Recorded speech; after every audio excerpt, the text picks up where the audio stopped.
Good morning from Texoma Honda Element. Guess let's get my fat fingers out of the way here so we can see a little better. Guess one of the first things you need to decide what you're going to do with your Element. How's it going to work for you? If you watched some of the previous videos, that attachment right there is for towing. That's how this car ended up being the toadster. We tow it behind Class A RVs as we deliver them. So I've always had the determination that this is basically my work truck, because if I'm driving it back from said location, that kind of thing. So mine is not classy. You're not going to see chrome, well, except for the brush guard. And I didn't pick that one. It was $50, and I said I'm going to make that work. I don't care. Anyway, as you can tell, mine is clearly a work vehicle. And so that's the most important thing you can do, is figure out, do you want to be an overlander? You want to be a street cruiser?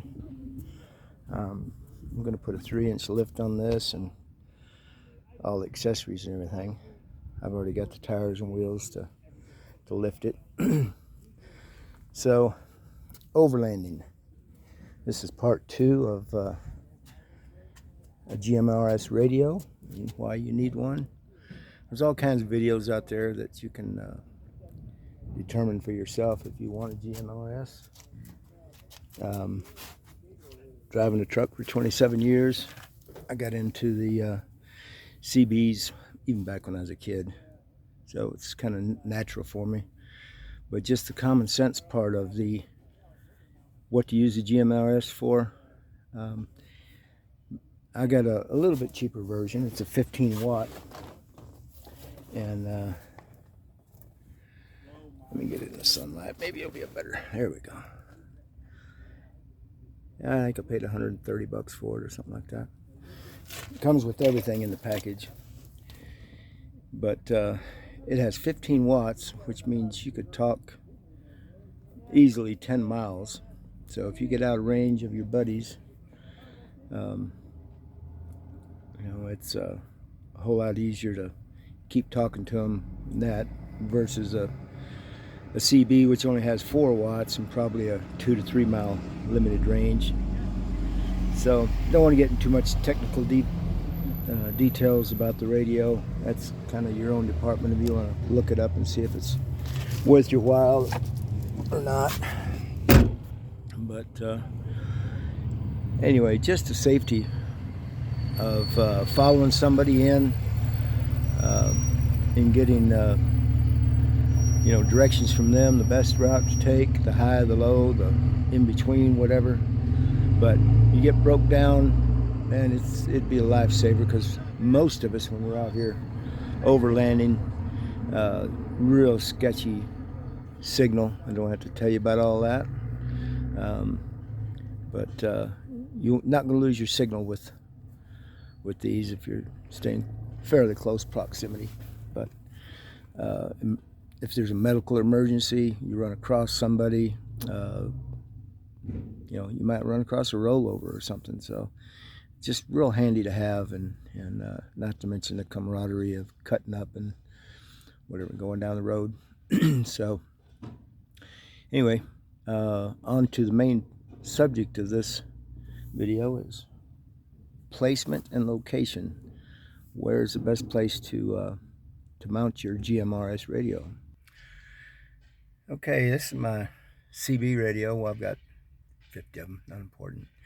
And a Baofeng that I got from Wagon Master 390. Appreciate that. Go check out his channel on YouTube. It's Wagon Master 390. Tell you anything you need to know about radios. This is going to be my location for my CB. I've already run my coax from the top of the. So that's just a little wheel, and tucked it in right there. I'm going to do the same thing. Here's the rest of the coax for this tiny little antenna. Is the antenna that we're going to use for the GMRS, but we'll run it through just like I did the other one. So here it is, the Midland, and as you can see, it's quite a bit smaller than the CB radio. So my first thought process is to mount it right there, and easy to see, easy access. Obviously you're going to mount your microphone where you can grab it real quick, real easy. A lot of us truckers mount CBs up high just so they're out of our way, but I don't think that's going to be a good option for such a small screen if you're going to be bouncing around between 22 channels. So I think it's best to have it down there where you can see the screen. CB is a little different because you know what channel you're on. It's a pretty good indicator when it's lit up, what channel you're on. But small screen, I think I need to have it down front where I can keep an eye on it. So probably not going to be an option for me to be mounting it up there. So plus then you got to worry about how you're gonna run the electric supply underneath all the plastic and all that. And need to try to keep the wires to a minimum as far as just function. Driving down the road, you don't want to get tangled up with a bunch of wires and stuff. Everything needs to be tucked away and neat. So anyway, I think that's going to work pretty much for placement. You may have a better idea, I'm not sure, but I think that's where I'm going to place mine anyway.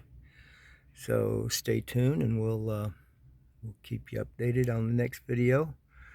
Like, comment, subscribe, hit that notification bell, and you can check out more information on the GMRS. There's tons of channels, tons of videos on YouTube, and get a better idea of what they're actually used for, all the wonderful purposes and stuff. So the guys in Jeeps, they've been running CBs for years, and they're transcending over to the GMRS just because of the accessibility of being able to talk farther. And again, more reasons for you to go check out some more videos on why they're a good radio. All right, part 3 coming up will be the install, and it's not going to be a lengthy how-to or anything like that. It's basically screw it in the dash, run the wires, hide the wires, turn it on, and drive off. So we'll see you in part 3. Thanks for watching.